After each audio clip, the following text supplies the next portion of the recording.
No SLF peers are involved in forming a new political party. A statement from Minister Dr. Sarath Amunugama. Falling global crude oil prices. Will the public benefit? Preeti Padman Surasena sworn in as judge of the Court of Appeal.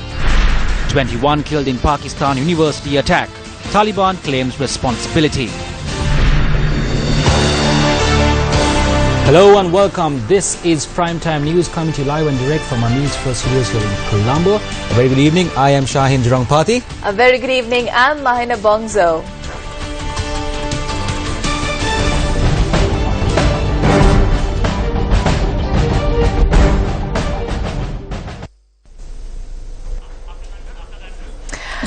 High Court Judge Preeti Padman Surasena took his oaths as a judge of the Court of Appeal before President Maithripala Sirisena today.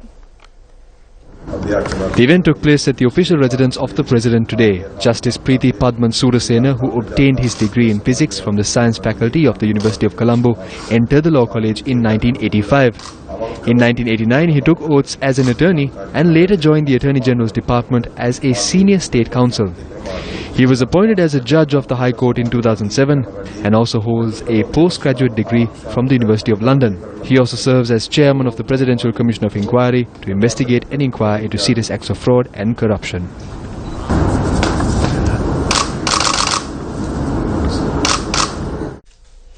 Will a new political party under the leadership of former President Mahinda Rajapaksa be formed? Now this appears to be the question that is raised at many fora. Today the Sri Lanka Freedom Party announced that this is the wish of a few.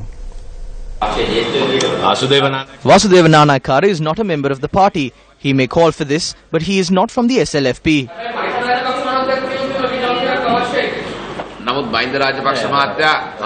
If you look at the history of the party, when the party split in 1981, Mahinda Rajapaksha did not leave.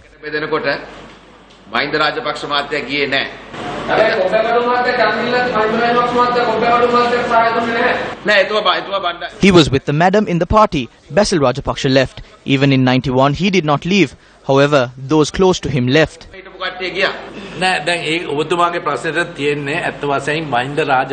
With regard to your question, Mahinda Rajapaksha had at numerous occasions said that he has never left the Sri Lanka Freedom Party. There is no reason to doubt that. It was not a secret to call for an inquiry as well. As far as I am aware, no MP from the Sri Lanka Freedom Party had said that they will form a new party. However, persons who worked with us, namely Vimal Veeravansha, has said that they will create a new party. Gamanpilla was never in our alliance, but he has said so. Vasudeva Nanaikara had also said that if they do not split the party, there will be no future for them.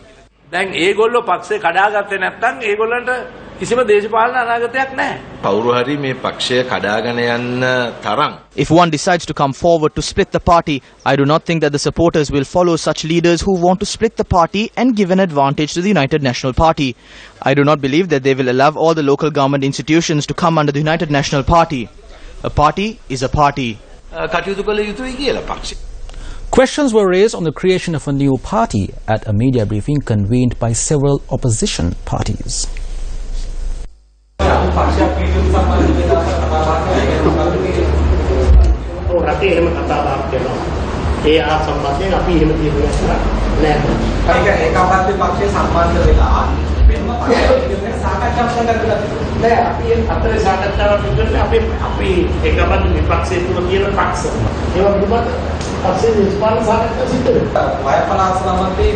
Basil Rajapaksa and Mahinda Rajapaksa attended a meeting held at the North-Western Provincial Councillor D.B. Heyrat's residence. Leader of the People's Party, Asanka Navaratna, says that discussions on forming a new party was held and that Mahinda Rajapaksa would come forward to lead it. However, despite all of this, when we ask Mahinda Rajapaksa about it, he says that these are just rumours and that it is the media who is creating them.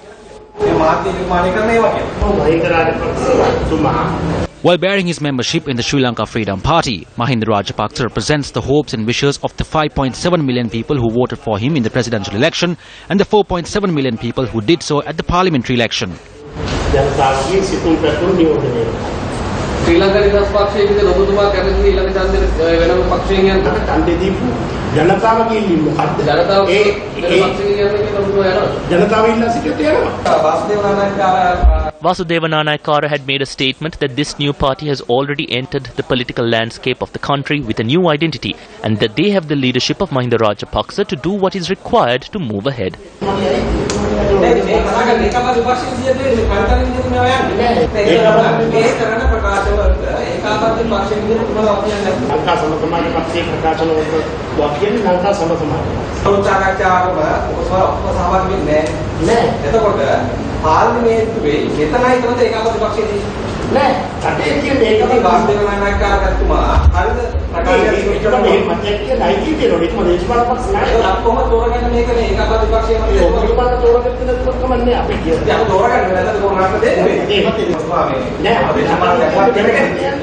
No, but our opinion is different. What we are asking is, what is happening to the country's exchange rates, foreign assets and the people of the country?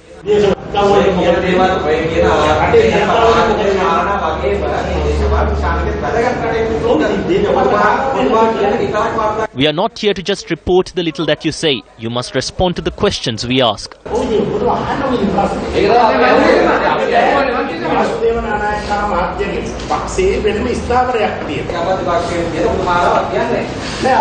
No, we take responsibility for what we say, don't we? I am not Vasudeva Nanayakkara, am I?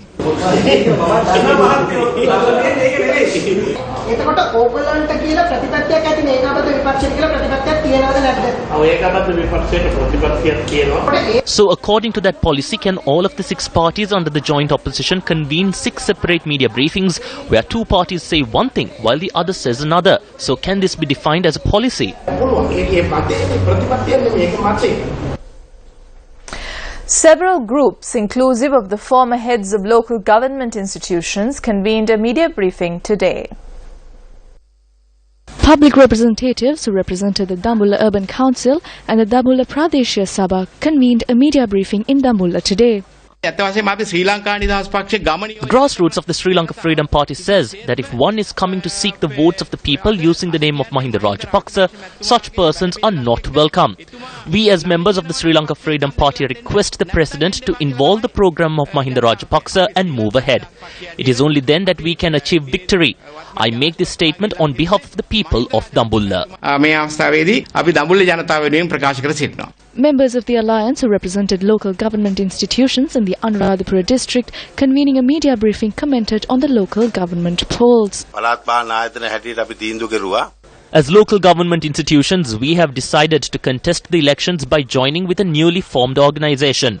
When we go to the villages, they speak to us about the Sri Lanka Freedom Party. They are disappointed over the SLFP. The Association of UPFA Pradeshya Sabha chairman of the Kandy district, speaking to the media, expressed a different opinion. There is a view among the public that the Sri Lanka Freedom Party will split. The Sri Lanka Freedom Party was one of the best parties, and if it is allowed to split, it will be difficult for us to secure victory at the local government polls.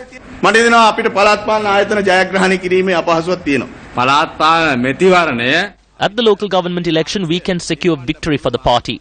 If President Maithripala Sirisena and the former president come together, we can definitely secure victory. If not, we cannot win. If the party splits, the voters will not go to the polls. We know of what the villagers speak. We need to bring the party together. Another media briefing was held under the auspices of Minister S.B. Disanayake today. Convening a media briefing today, heads of local government bodies of Dambulla and Anuradhapura said that they must contest the local government election under the stewardship of Mahinda Rajapaksa, and that it doesn't matter if President Maithripala Sirisena remains as chairman. If not, they would contest from an alternate group. Yes, even we got to know about this a short while ago. Pradeshya Sabha chairman and over 100 Pradeshya Sabha members from the district, apart from one chairman I think, had attended this meeting at the Peradeniya rest house premises. They held a media briefing saying that they should all definitely come together and contest with the SLFP. I saw this written on the board which was put up there. I also received an SMS asking the leaders of the party not to break away the party of President Maithripala Sirisena, Mahinda Rajapaksa and Chandrika Bandaranaike. During the run-up to elections, even though there are about 1 or 2 persons who say they want to contest separately, a majority want to contest together. එනම යන්න ඕන කියලා එක්කෙනෙක් දෙන්නෙක් කියනකොට මම හිතන්නේ වැඩි පිරිසක් කියයි අපිට එකට යන්න ඕන කියලා. මේ මොහොතේ මේ වෙනකොට ශ්‍රී ලංකා නිදහස් පක්ෂය තුල අභ්‍යන්තරයේ තුල ප්‍රබල හැඩීමක් තියෙනවා කියලා කිව්වොත් ඔබතුමා ඒක පිළිගන්නවද? ප්‍රබල බෙදීමක් තියෙනවා. ඒක හැමදාම අපේ පක්ෂයේ එහෙම විවිධ මතවාදී කණ්ඩායම් හිටියා. විවිධ ගෙඩිය ඇතුලේ බිග් තියෙනවනේ. හැබැයි එල්ලෙන් බැරිලා පක්ෂය ඇතුලේ එහෙම විවිධ මත තියාගෙන අපි එකට වැඩ කරනවා. මහින්ද මෛත්‍රී සමග ක්‍රීමේ කමිටුවේ සභාපතිතුමා නෑ ඒක කමිටුවක් නෑ. අපි මේ දෙන්නටම හරි ආදරේ. අපි ඇත්තටම අපිටත් තේරෙන ඔබතුමාලා කමිටුවක් ඔබතුමාලට නොපෙනී ඔබතුමාලගේ මසනුයි අපි කරන දේශපාලනයක් තියෙනවා. Welcome back. In more local news, a media briefing was held in Colombo today requesting that investigations into an alleged financial fraud committed against Australian businessman Brian Shaddick be expedited.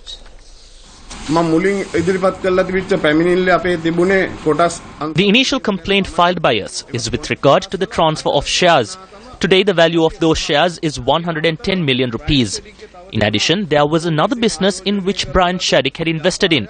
Udayagaman Pilla got together with other directors of that company and sold his rights to another company. There is the tea factory in Valalla Vita Matugama that belongs to this company. That tea factory was sold for 190 million. I have handed over all relevant documents pertaining to this matter to the police. We have a huge suspicion since investigations into this matter have concluded, but no arrests have been made. It will be good if answers can be provided for these matters instead of pointing fingers and directing these frauds to other political parties or politicians.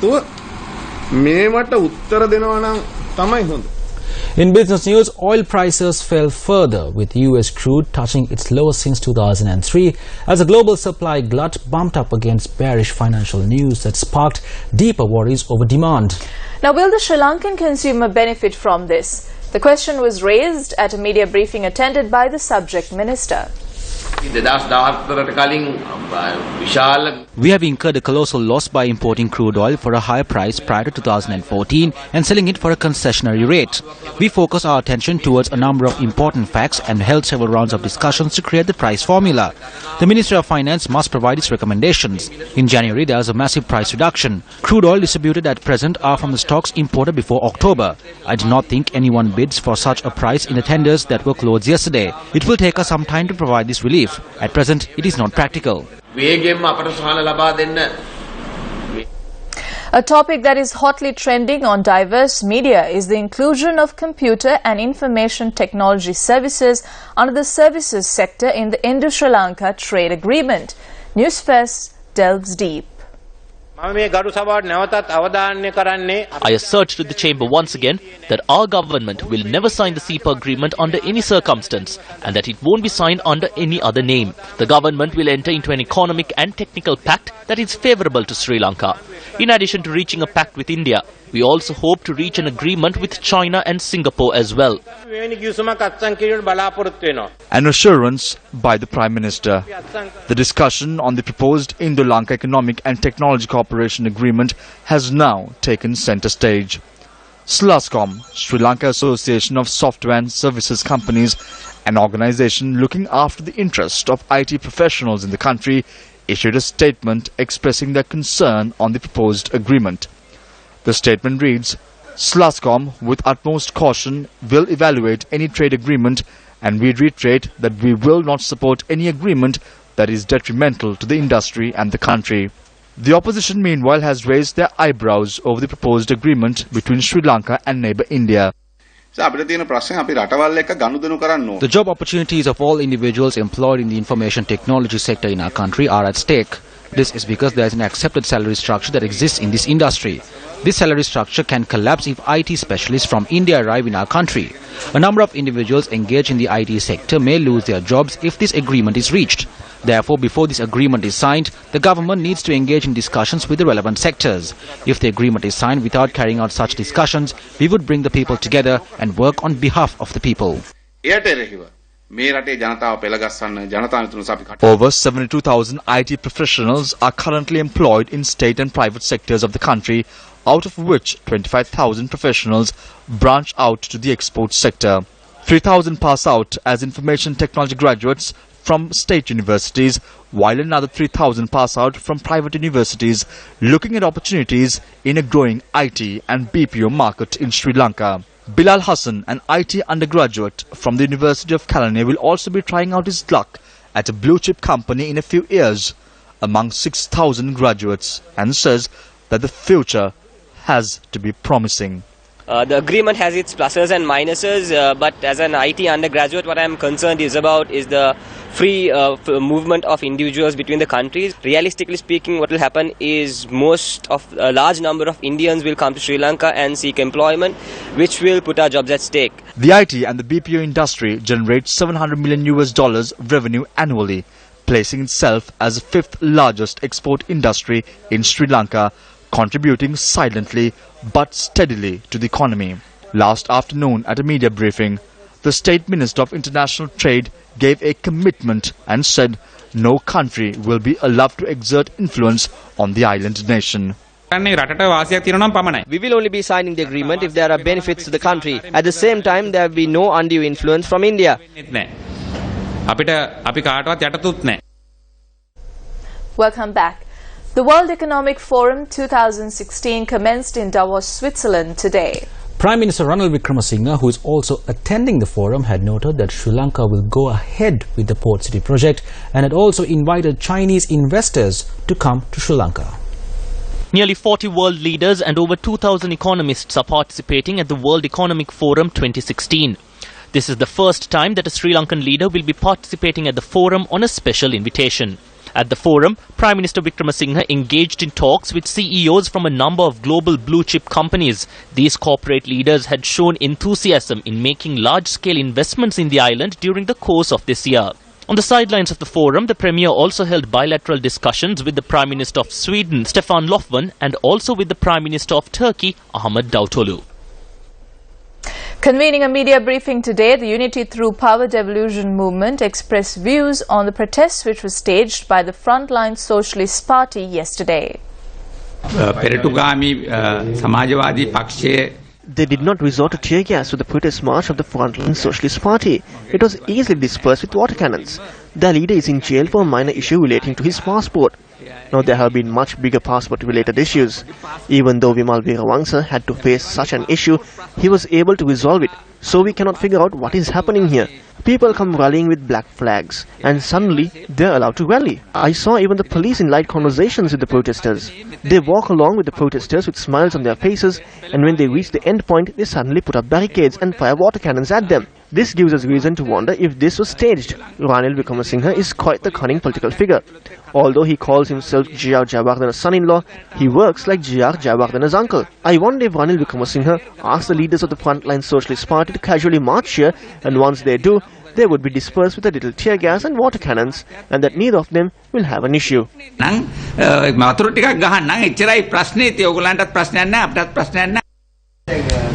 Yesterday, Dr. Hafiz of the Sri Lanka Muslim Congress resigned from Parliament. Moreover, Minister MKADS Gunawardena passed away. This leaves 2 vacant seats in Parliament. Now we got to know that you will be getting a seat in Parliament. Is this true?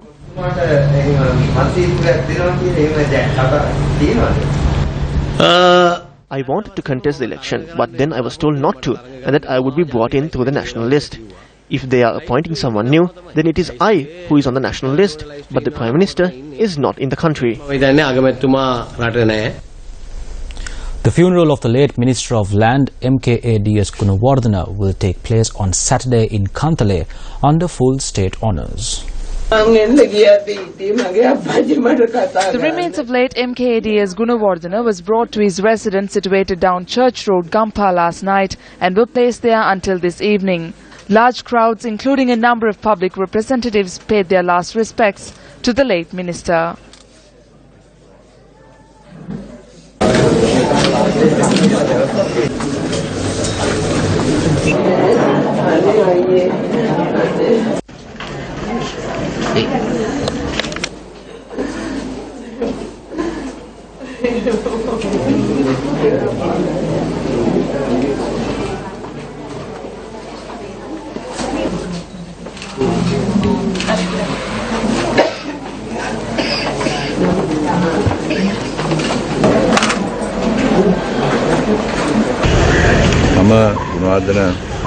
I define the late Minister Gunawardena as an exemplary public representative. I see him as someone who loved the public, someone who lived among the public and was dedicated to their well-being. In addition, he was a popular politician.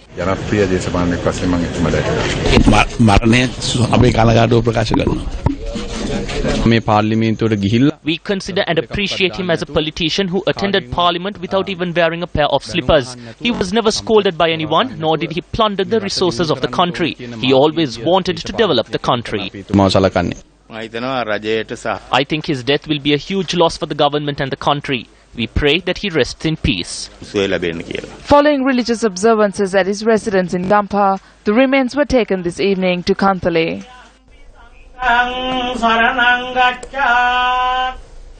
Eileen Siriwardena, who was a popular author and an educationist, passed away this morning.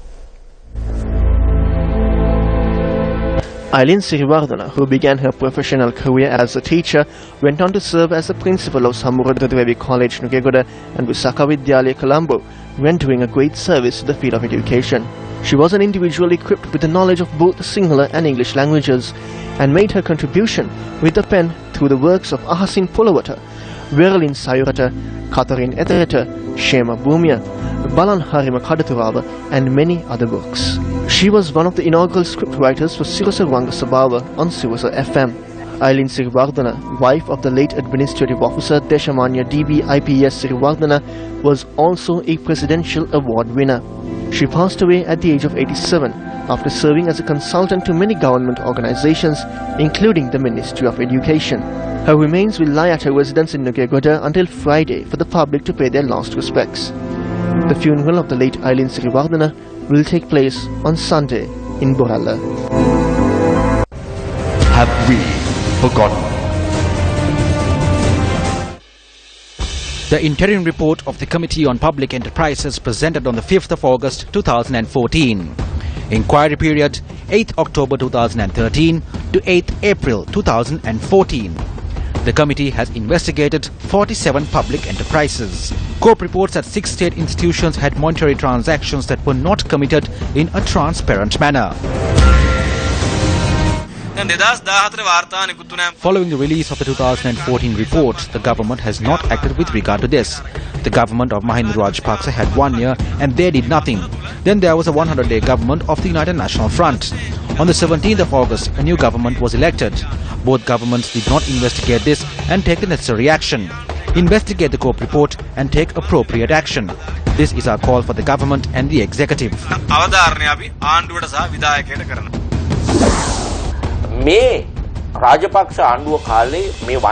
Persons who spoke of the corruption that took place during the government of Rajapaksa are now in parliament. The COPE report includes details of many acts of fraud and corruption. There are facts on this. Unfortunately, action has not been taken to investigate these claims and punish those accountable. Have we forgotten? Sri Lanka Cricket announced that the indoor nets projects at R. Premadasa Stadium, Pallekele and Dambulla has been temporarily suspended due to SLC not obtaining approvals from the relevant authorities. It adds that the newly elected executive committee headed by Thilanga Sumathipala has decided to reassess the projects based on the high cost involved in construction, which is 248 million rupees, and the space allocation at the respective venues. So in cricket news, Australia pulled off a remarkable 25-run victory at Monaco Oval after opponents India capitulated from a seemingly unlosable position with the bat. Australia now has a 4-0 series lead with 1 match left to play in Sydney. And with that, we conclude today's edition of Primetime News. Thank you very much for joining us. I'm Bahina Pongzo. And I'm Shahan Jirampati. Good night and take care.